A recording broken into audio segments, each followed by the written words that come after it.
제가 다녔던 국민학교는 운동회의 마지막은 언제나 이 400m 계주 경기로 마무리가 됩니다. 총군, 백군이 이 막상막하일 경우 이 400m 계주 승리자가 운동회의 승리자가 되곤 했습니다. 어느 학교에서 색다른 계주를 준비했다고 합니다. 어린이와 또 학부모와 그리고 교사가 함께 달리는 계주였습니다. 제일 먼저 양팀 이 선생님들이 제일 먼저 달리고, 그 다음 바톤을 어머니들이 이어받고, 그 다음 아버지들이 이어받고, 제일 마지막에 어린아이가 달리는 경주입니다. 출발을 알리는 이 총소리와 함께 총군팀 교사가 백군 교사를 크게 앞질러 나갔습니다. 총군 선생님은 총군 어머니에게 무난히 바톤을 잘 건네주었습니다. 그리고 이 총군 어머니도 잘 달려서 총군 아버지에게 바톤을 잘 전달해 주었습니다. 이제까지 총군이 백군보다 큰 차이로 앞선 상황입니다. 이제 총군 아버지가 이제 마지막 주자인 이 총군 어린이에게 바톤을 이어주고, 총군 어린이가 결승점을 들어오면 총군이 이기는 경주입니다. 그런데 마지막까지 잘 달리던 총군 아버지가 바톤을 어린이에게 전달해 주다가 그만 땅에 떨어지고 말았습니다. 결국 총군 어린이가 땅에 떨어진 이 바톤을 죽고 헤매다가 결국 이 백군에게 추월을 당하고 말았습니다.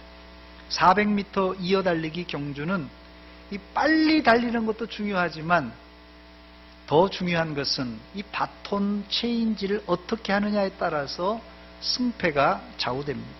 보통 우리는 신앙생활을 긴 마라톤에 비유를 합니다. 그러나 저는 신앙생활을 마라톤보다 400m 계주 경기에 비유하고 싶습니다. 마라톤은 나 혼자 달리는 경주라면 계주는 함께 이어 달리는 경주입니다.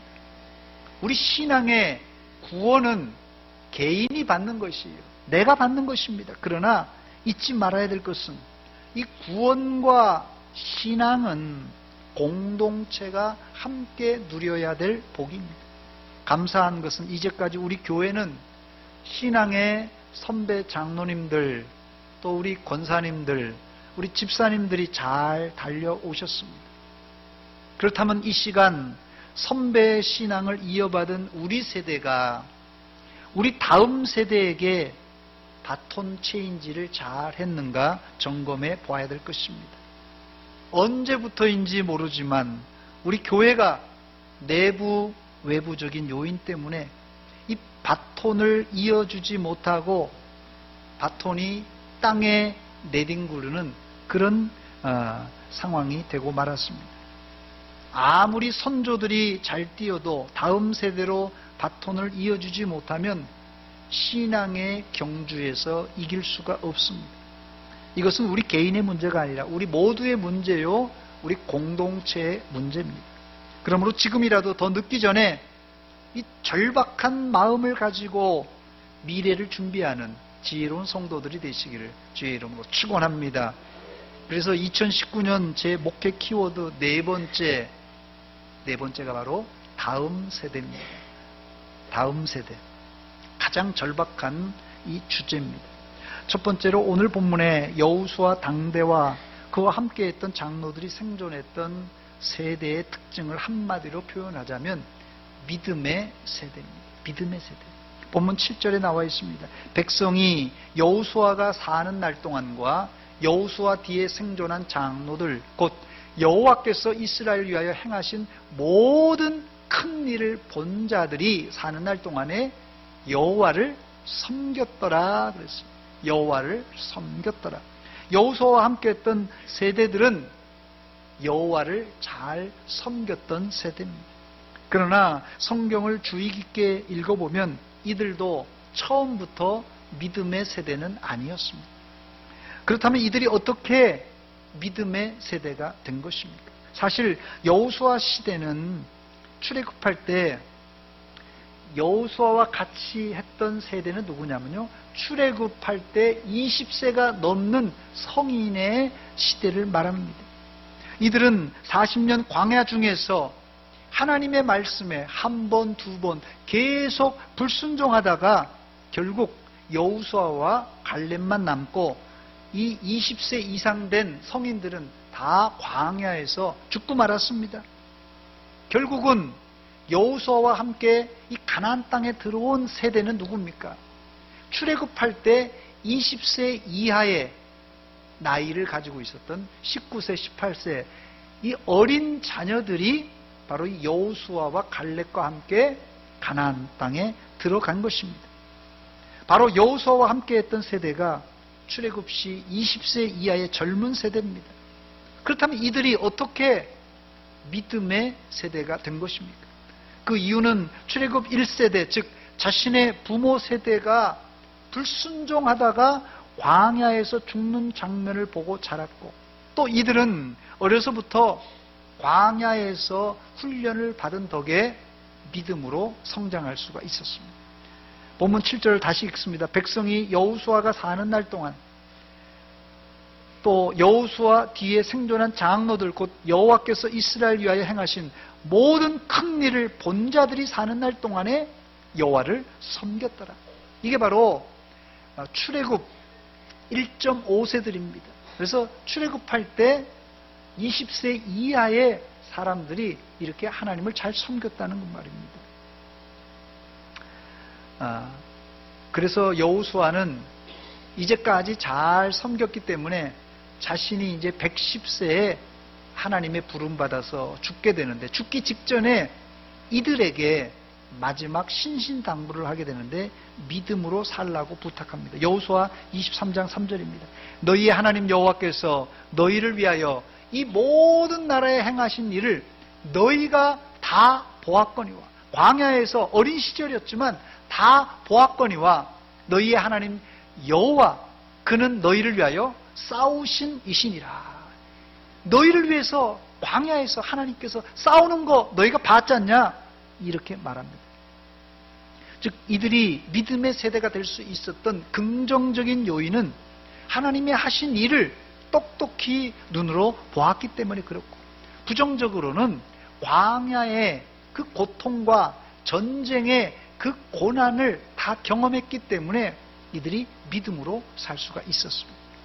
두 번째, 그렇다면 여호수아가 죽고 그와 함께했던 장로들도 죽고 난 이후에 그 다음 세대는 어떤 상황입니까? 이 세대를 본문은 다른 세대, another generation이라 이렇게 부릅니다.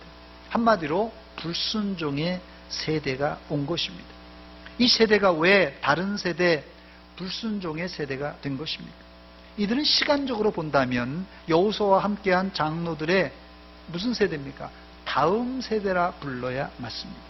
그러나 이들은 부모의 세대와는 믿음과 생각과 그리고 문화가 다른 완전 별종 종자들이에요. 다른 세대가 되고 말았습니다. 본문 10절입니다. 그 세대의 사람도 다 그 조상들에게로 돌아가고 여호수아의 세대가 다 돌아갔다는 거예요. 그 후에 일어난 다음 세대가 아니라 다른 세대는 여호와를 알지 못하며 여호와께서 이스라엘 위하여 행하신 일도 알지 못하였더라 그랬어요. 이 다른 세대의 세 가지 특징이 성경에 나와 있는데요. 첫째는 여호와 하나님을 알지 못하는 세대요. 두 번째는 여호와께서 이스라엘 위하여 행하신 일도 알지 못한 세대요. 셋째는 이들은 하나님을 버리고 우상 숭배했던 세대입니다. 사사기 2장 13절 보니까 곧 그들이 여호와를 버리고 바알과 아스타롯을 섬겼다 말합니다. 이런 우상 숭배는 여호수아 시대 사람들에게는 이 상상도 못할 일입니다. 그런데 다른 세대는 서슴없이 우상 숭배하는 일에 이제 동참합니다. 예수님도 이 다른 세대를 이렇게 비유했습니다. 마태복음 11장 16절로 17절 보니까 이 세대를 무엇으로 비유할까? 비유하건대 아이들이 장터에 앉아 제 동물을 불러 이르되 우리가 이 세대를 무엇으로 비유할까? 비유하건대 우리가 장터를 우리가 너희를 향하여 피리를 불어도 이제 너희가 춤추지 않고 너희가 슬피 울어도 너희가 가슴을 치지 아니함 같도다 그랬어요. 다른 세대의 특징은 옆에서 북을 치고 뭐 꽹가리를 쳐도 자기가 싫으면 반응하지 않는 세대입니다. 아무리 좋은 거 있대도 자기가 싫으면 반응하지 않는 세대가 바로 이 다른 세대입니다. 다른 세대는 여호수아와 이 부모 세대가 살 때 멀리 이민 갔다 온 세대가 아니라 함께 부모와 살았지만 여호수아와 부모의 신앙을 따르지 아니한 이 별종 세대입니다. 옛말에 그래서 자식은 품 안에 자식이란 말이 있습니다. 즉 품 안에 품고 있을 때 자식들은 그래도 부모의 슬하에 있기 때문에 말을 잘 듣는 것 같지만 이제 사춘기가 되고 청년이 되어서는 이제 신앙생활을 훈련받지 않은 이 청소년들, 청년들은 이제 사춘기가 지나고 나면 부모의 말을, 부모의 신앙을 따르지 않습니다. 그러므로 신앙 교육은 이 사춘기가 지나면 벌써 늦은 것입니다. 그래서 일반 교육에서도 조기 교육, 조기 교육 하는 이유가 여기에 있습니다. 3살 버릇이 어디까지 간다고요? 80까지 가는 법이기 때문에 그렇습니다. 그래서 신앙 교육도, 영적인 교육도 이 조기 교육이 얼마나 중요한지 모릅니다. 세 번째, 그렇다면 왜 여호수아 시대의 세대와 이 다른 세대의 차이가 발생한 것입니까? 이걸 보통 이 세대 차, 제너레이션 갭이라고 이렇게 말합니다. 왜 이런 갭이, 차이가 생긴 것입니까? 좀 외람되지만 이 문제는 어제 오늘의 문제는 아닙니다. 즉 어느 세대나 이런 신앙과 전통의 바톤 체인지에 문제가 있었다는 말입니다. 주전 1700년경, 지금으로부터 3700년경 수메르 점토판에 이렇게 기록되어 있다고 합니다. 요즘 젊은 것들은 너무 버릇이 없다. 이게 3700년 전 수메르인들이 한탄한 것입니다. 주전 425년경 소크라테스는 요즘 아이들은 버릇이 없다. 부모에게 대들고 음식을 개걸스럽게 먹고 스승에게도 대든다.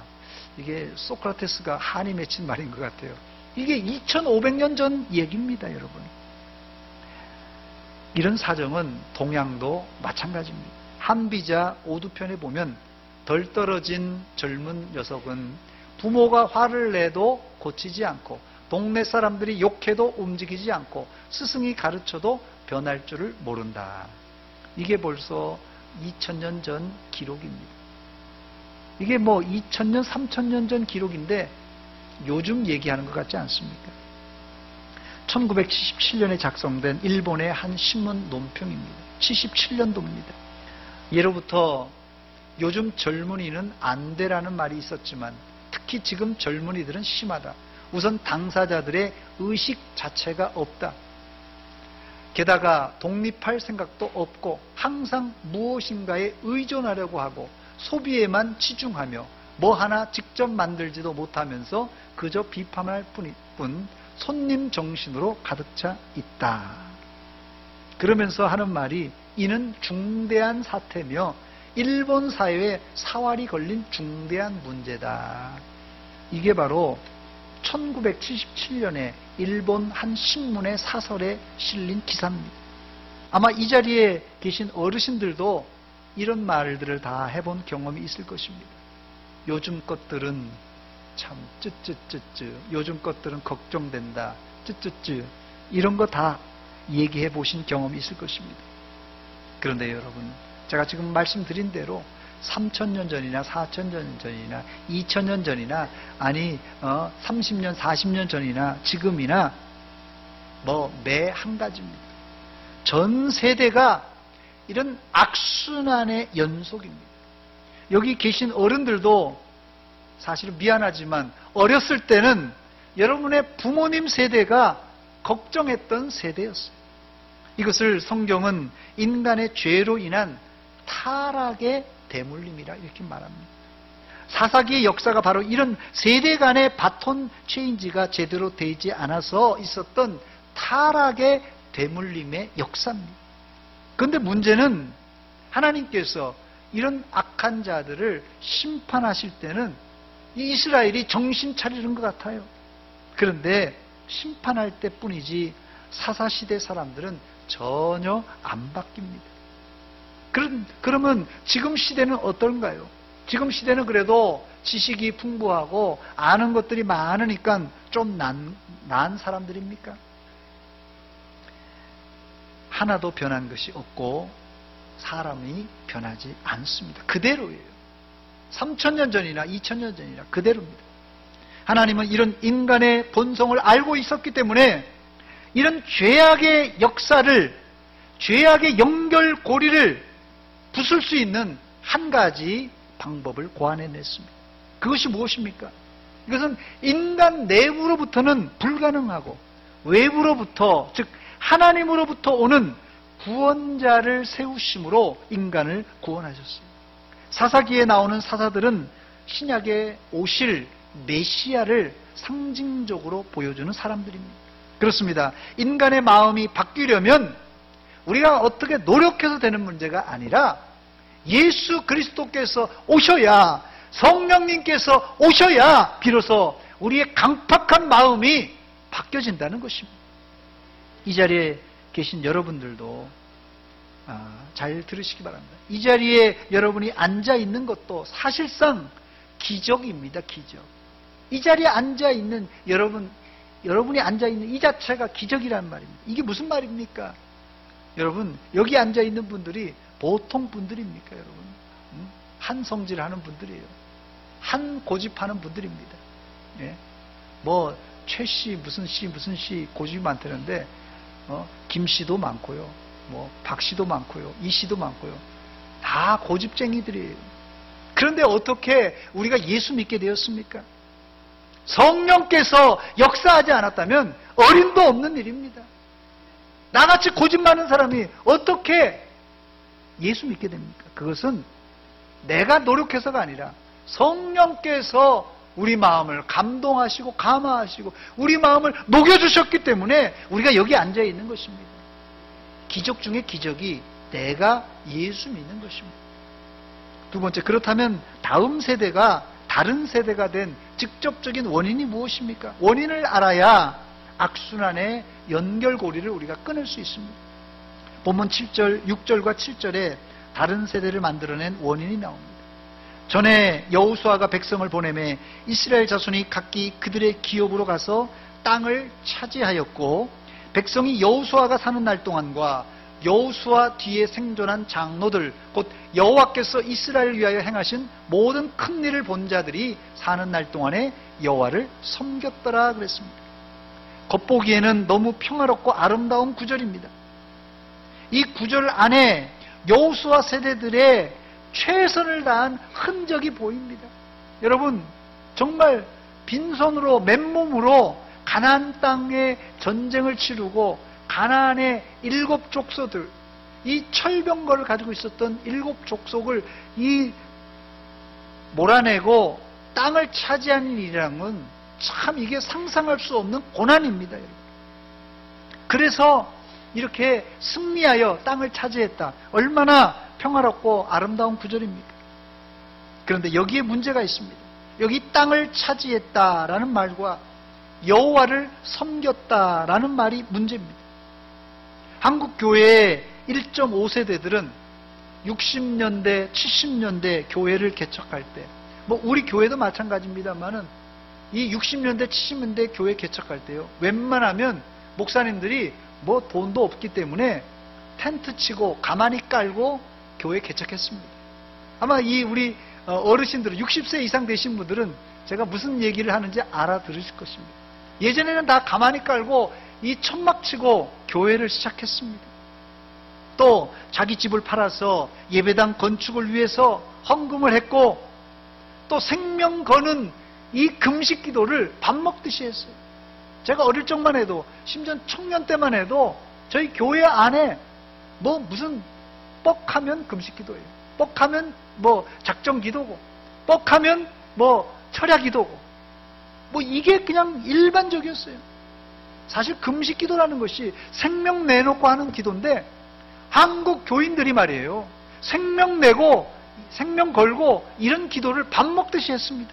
그 결과 60년, 70년대 황금기를 지나 한국 교회는 80년대 최고치에 다다르는 그런 부흥 성장을 이제 경험했습니다. 그런데 어떻게 됐습니까? 90년대 최고치를 찍고는 점점점 하향 곡선을 이제 그리고 말았습니다. 그 이유가 무엇입니까? 여호수아 세대 사람들은 땅을 차지하기 위해서 목숨을 걸고 가나안 전쟁을 치루었습니다. 여기까지 아무 문제 없습니다. 당연히 그렇게 해야죠. 나와 내 다음 세대를 위해서. 그러나 여기 함정이 있는데, 여호수아 세대들은 생존을 위해 생명을 다한 결과 땅은 차지했지만 자녀들 교육과 훈련에 등한시하고 말았습니다.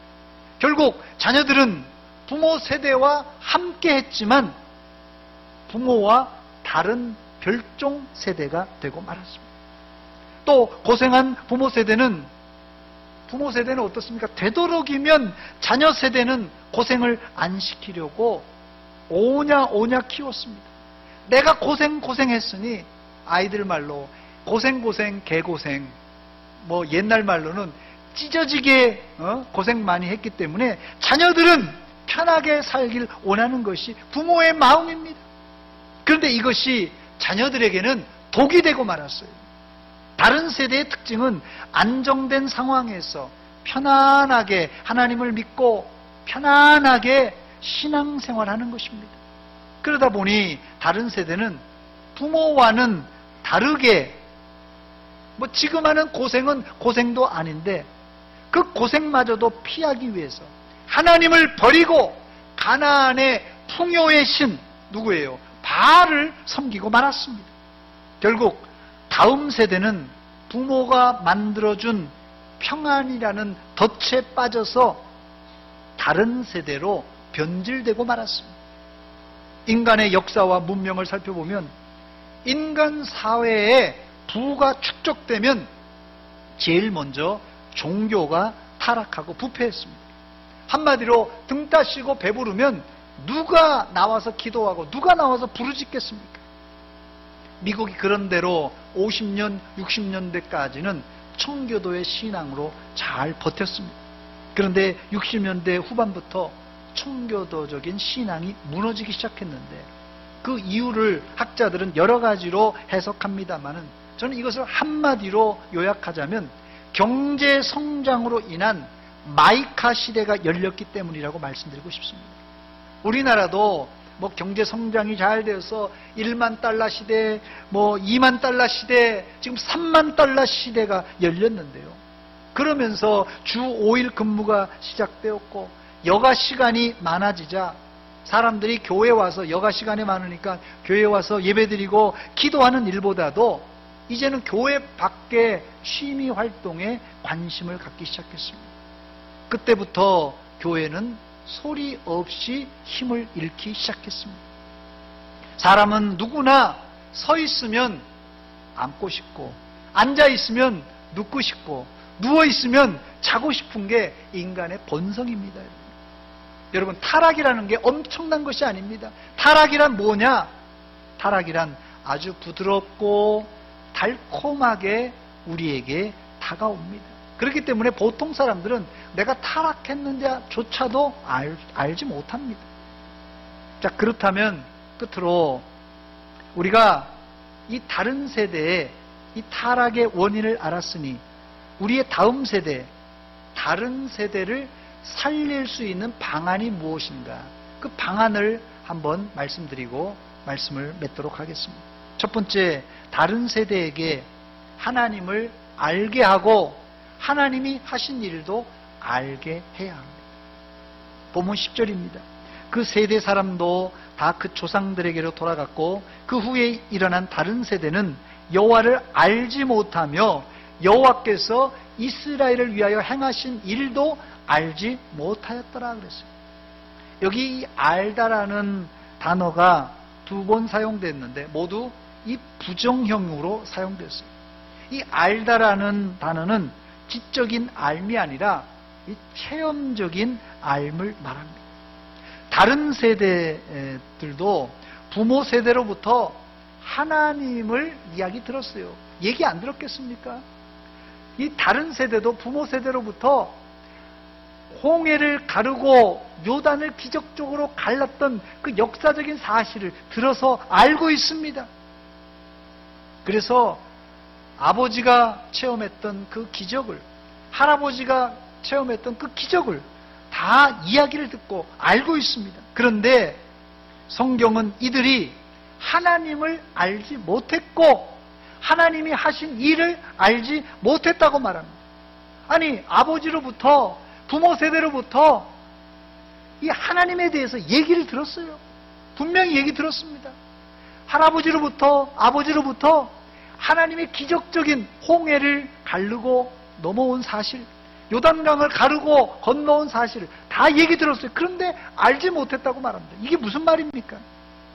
그 이유는 그들이 가지고 있었던 하나님에 관한 지식은 단지 이름만 알고, 또 과거에 있었던 홍해의 기적과 요단강의 기적을 하나의 역사적인 사건, 객관적인 사건으로만 알았지 체험적으로 몰랐다는 뜻입니다. 여기 반복해서 나오는 단어, 이 알다라는 단어는 히브리어로 야다라는 단어입니다. 야다. 이 야다라는 단어는 창세기에 찾아보니까 4장 1절에 아담과 하와가 동침하여서 자녀를 낳았다 할 때 이 동침했다라는 뜻을 야다라는 뜻입니다. 야다가 뭐라고요? 알다라는 의미를 이 야다라는 뜻으로 썼어요. 이 말은 히브리어 알다라는 야다라는 뜻은 체험적으로 속속들이 알다라는 뜻이에요. 마치 남편과 아내가 부부관계를 통하여서 깊숙한 관계를 알듯이 체험적으로 안다라는 뜻이 이 야다라는 뜻입니다. 여기 본문에 알지 못했다, 알지 못했다 부정형으로 계속 반복해서 사용되고 있는데, 다른 세대는 하나님에 대한 정보는 알고 있었지만 체험적으로 혹은 개인적으로 하나님을 알지 못했다는 뜻입니다. 두 번째, 결국 다른 세대는 하나님의 말씀과 지도자의 말에 불순종하여 우상 숭배의 죄에 빠지고 말았습니다. 오늘 본문 사사기 2장을 읽어보면 다른 세대는 하나님의 말씀만 불순종한 것이 아니라 이스라엘의 지도자 사사의 말도 불순종했습니다. 사사기 2장 17절입니다. 그들이 그 사사들에게도 순종하지 아니하고, 그들이 복수입니다. 그 사사들에게도 순종하지 아니하고, 이후에 10여 명의 사사가 나오는데 그들에게도 계속해서 불순종했다는 것입니다. 하나님의 말씀에 불순종이 일어날 때 전조 현상이 있습니다. 하나님의 말씀을 불순종하는 사람들의 전조 현상이 무엇입니까? 바로 지도자의 말에 불순종하는 것입니다. 더 나아가서는 부모의 말에 불순종하는 현상이 나타납니다. 그래서 예수님은 하나님의 말씀에 불순종한 세대를 탕자에 비유했습니다. 여러분, 탕자가 누굽니까? 탕자는 아버지의 말씀에 불순종하여 아버지의 재산을 달라고 하고 자기 멋대로 허랑방탕하게 살았던 사람이, 아주 못된 자식이 탕자입니다. 근데 아버지는 탕자를 어떻게 하십니까? 너는 내 재산 상속을 이미 해갖고 내 집을 떠났으니 너는 내 아들이 아니다. 이제 호적 파가. 이렇게 말한 것이 아니라 매일같이, 탕자가 집을 나간 그 이후로 매일같이 동네 어귀에 서서 탕자가 언제나 오려나 기다리고 또 기다렸습니다. 그렇다면 우리와 다른 세대, 말이 다른 세대, 우리 자녀들 세대요, 이제 말이 다릅니다. 한국말을 하는데 제가 지난번에도 말씀드렸듯이 이게 무슨 말인지 무슨 단어인지 이해가 안 되는 경우가 많습니다. 또 다른 세대는 우리와 먹는 게 달라요. 요즘 젊은 아이들이 먹는 게 달라요. 뭐 김치도 안 먹고요, 뭐 이 한식 잘 안 먹고, 뭐 미국 입맛인지 어디 입맛인지, 뭐 하여튼 우리가 먹는 게 달라요. 입맛이 다릅니다. 젊은 아이들이 요새요 듣는 음악들 분명히 한국 사람이 말하고 한국말을 하는데 무슨 얘기인지 도통 알아들을 수가 없습니다. 여러분 알아들을 수 있겠습니까? 생각이 달라요, 아이들이. 심지어 신앙이 다릅니다. 이런 다른 탕자, 다른 세대를 우리가 어떻게 해야 되겠습니까? 그냥 내쳐버릴 수 없잖아요. 매우 소극적인 방법인 것 같지만 돌아오기를 기다리며 기도할 수밖에 없습니다. 탕자의 아버지가 돌아오기를 기다리며 기도했어요. 이게 소극적인 방법 같지만 아주 강력한 다른 세대가 돌아오는 방법입니다.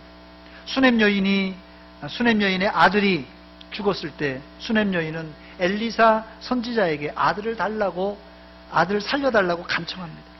엘리사는 그 어머니의 간절한 소원, 이 자식이 죽었으니 어머니의 심정이 어떻겠어요? 그 애달는 그 심정을 듣고 하나님께 기도하여 그 아들을 살려냅니다. 수로보니게 여인은 딸이 흉악한 귀신이 들려서 예수님께 찾아와 부르짖으며 내 딸 고쳐달라고 이렇게 소원을 합니다. 그러나 예수님은 그 여인을 박대하고 심지어는 개같은 여인이라고 하면서 아주 치욕적인 이야기를 합니다마는 그 여인은 딸을 살리겠다는 그 한 가지 일념으로 예수님께 부르짖었어요. 그때 예수님께서 멈추어 서서 그 딸을 고쳐주셨습니다. 우리의 하나님, 우리의 예수님은 절대로 자녀를 위하여 어머니가, 아버지가 부르짖을 때 부모의 외침을 거절하지 않으십니다. 그래서 기도하는 어머니가 있는 한 자식은 망하지 않는다, 이런 말이 있습니다. 여러분, 우리 자식을 살릴 수 있는 방법은 다른 방법이 없어요. 미워도 다시 한번 자식들을 위해서 눈물로 기도하시기 바랍니다. 그때 탕자일지라도 돌아온다는 것입니다. 오늘 저는 2019년도 목회 4번째 키워드, 다음 세대에 관하여서 말씀을 드렸습니다. 우리 가정과 교회, 그리고 이 세상에 아주 심각한 주제가 다음 세대입니다. 이 시간 말씀을 마치면서 저는 이 다음 세대가 다른 세대가 되어버렸는데요. 이 다른 세대가 된 우리 자녀들을 어떻게 보살피고 양육해야 하고 그들을 어떻게 이끌어야 될 것인가 고민하면서 기도하다가 우리 기성세대가 다른 세대에게 5가지만 주면은 믿음의 대를 잇는 다음 세대가 될 수 있겠다라는 확신이 생겼습니다. 그래서 제가 5가지를 소개합니다. 여러분들이 꼭 따라주시기 바랍니다. 그런데요, 우리 부모 세대가 자식을 위해서 생명을 주고 자식을 위해서 돈도 주고 다 헌신하지만 이 5가지를 설사 잘 못 줬던 것 같아요. 자, 이 5가지. 첫 번째, 다른 세대를 위해서 기도하며 기다려 주자. 첫 번째 주자입니다. 기도하며 기다려 주자. 뭘 주자고요? 기도하며 기다려 주자. 교육은 100년 대계입니다.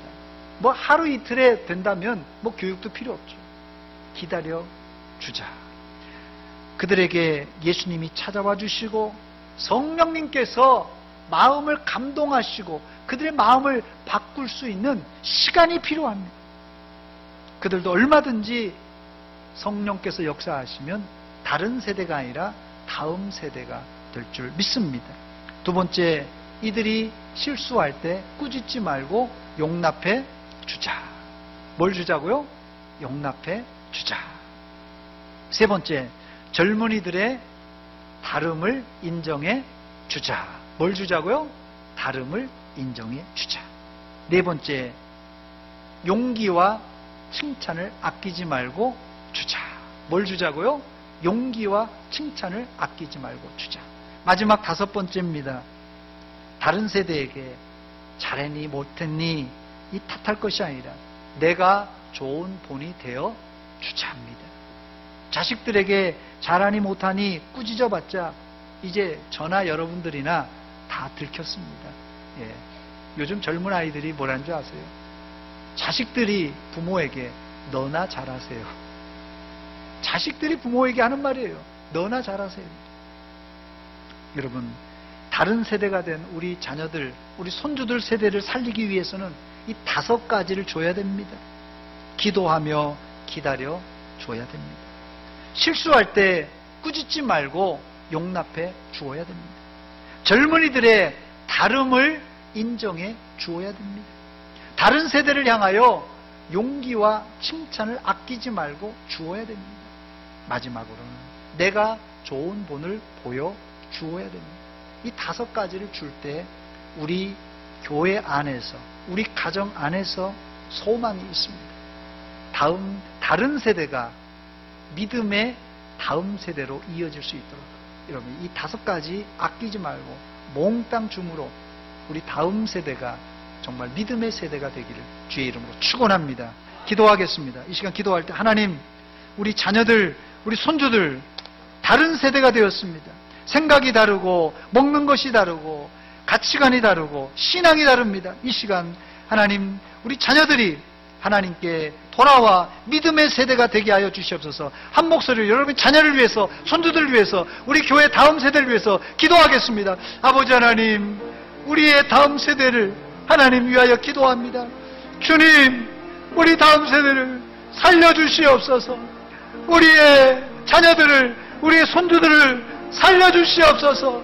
회복시켜 주시옵소서. 당자와 같이 믿음을 잃고 신앙을 잃고 방황하는 다음 세대를 살려주시옵소서. 아버지여, 아버지여 하나님, 주님, 애달는 마음으로, 애끓는 마음으로 하나님께 부르짖습니다. 우리 자식들을 살려주시옵소서. 우리의 손자들을 살려주시옵소서. 우리 교회 안에 다음 세대를 살려주시옵소서. 아버지, 그리하여서 하나님, 교회에 다시 한번 부흥이 일어나게 하여 주시옵소서. 한국교회가 다시 한번 일어나게 하여 주시옵소서. 세계를 섬기는 다음 세대들이 다 되게 하여 주시옵소서. 아버지,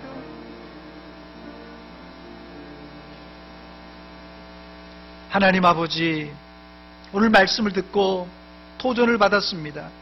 우리가 자식들을 위해, 손주들을 위해 아낌없이 주었지만은 정작 우리가 그들을 위해서 간절하게 기도하지 못하고 용납하지 못하고 다름을 인정하지 못하고 내가 본이 되지 못했습니다. 아버지, 우리 자녀들, 우리 손주들, 우리 교회 다음 세대를 살려주시옵소서. 하나님께 돌아오게 하여 주시옵소서. 우리가 부족하오니 기도하오니 하나님 성령께서 그들의 마음에 감동 감화시켜 주시사 믿음의 세대로 바르게 세워 주시옵소서. 예수님의 이름으로 기도하옵나이다.